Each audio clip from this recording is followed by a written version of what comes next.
Our next speaker is Dr. Ellen Frank. Dr. Frank was diagnosed with chronic lymphocytic leukemia in 1996 and is a 5-year transplant survivor.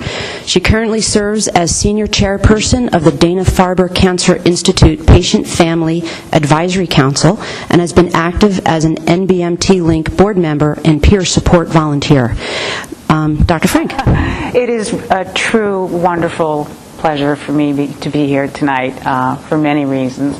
One is that I am celebrating my 5th year of survivorship post-transplant, and that is a key statistical year in survivorship for stem cell transplantation. I think I'm now on the normal curve for a living, so I can't complain about chemo brain or anything anymore. I'm normal, as it would be.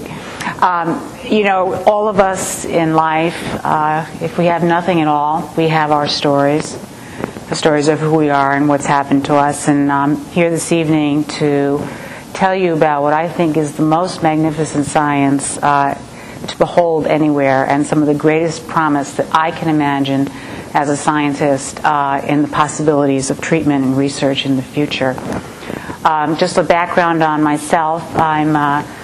I have a PhD in statistics and applied research. I'm a master's degree in psychology. I'm the former CEO and president of the 3rd largest biotech company in the world, which was Serona Labs at that time, which I took public, sold to Merck for $2 billion. And don't you know, I got sick right in between there. So when the stock options came, I was not there. So kind of resent the timing on that just a wee bit. But it was truly an honor to participate in research, and my research was in the field of recombinant DNA technology, working in the fields of AIDS, wasting and metabolism disorders, multiple sclerosis, and also other possible areas of treatments. And it was a huge change for me to go and have an annual exam and be told that I had leukemia. And that's what it was. It was my yearly physical. White cell count was off the chart, and I was told, you know, you better get over to Dana-Farber right away because you've got something pretty serious.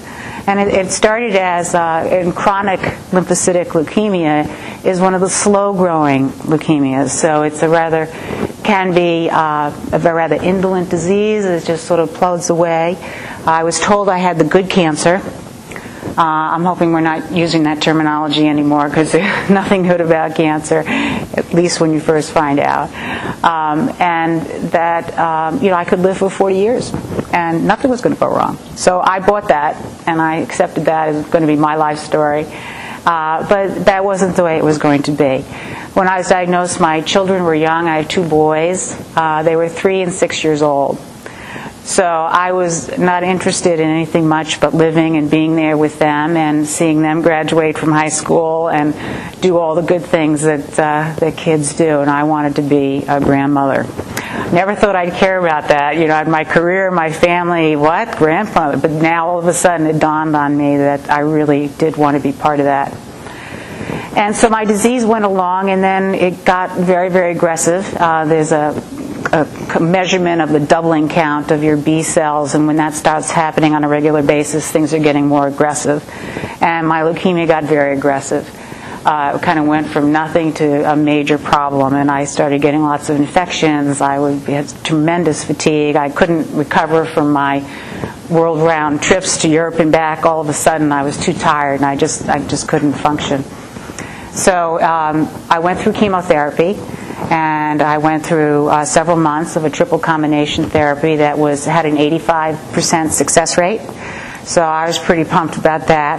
But I did end up in the 15% category where I did not respond, and actually had subsequent mutations that I become a non-responder to chemotherapy. And for most transplant patients, it's not really a matter of choice. When you get a transplant, you're kind of between 0 and 1. And so it was not hard at all to decide what it was I was going to do. Now my donor ends up being, we had no one who matched me and my family, so I have an unrelated donor who happens to be a woman in Sweden. I have never met her. I write to her every year.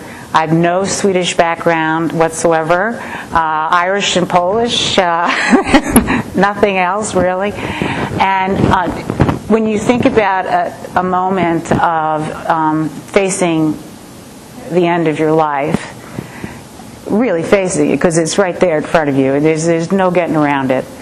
And to think that there's another human being somewhere on this planet who was a perfect match for me. Perfect match. And we had to send a courier over to get her stem cells, and he missed his connecting flight coming back, so we had to delay my transplant by about 10 hours. Oh my God. But it ended up being just such grace, such amazing thinking about humanity and who we are to each other and what we each represent in terms of potential life for each other. And that is what stem cell transplantation is all about. It represents a cure. I am cancer-free. I do not have cancer, and it's one of the first real true possibilities for cures in many, many various states, not only in oncology, but as we go on into cardiovascular disease and many others. The concept of this little cell going in, a stem cell, just came in an IV bag, very pink, very smelly. We have special fans. It stunk. I don't know why it smells. Do you know why it smells? Anyhow, just a simple IV. And those little cells knew where to go. They knew that for me, for Ellen, they had to go into my bone marrow, and they had to reproduce really quickly and create the normal balance of an immune system in my bone marrow. Yet they know to do other things depending on what the disease state is that you have. And it is miraculous.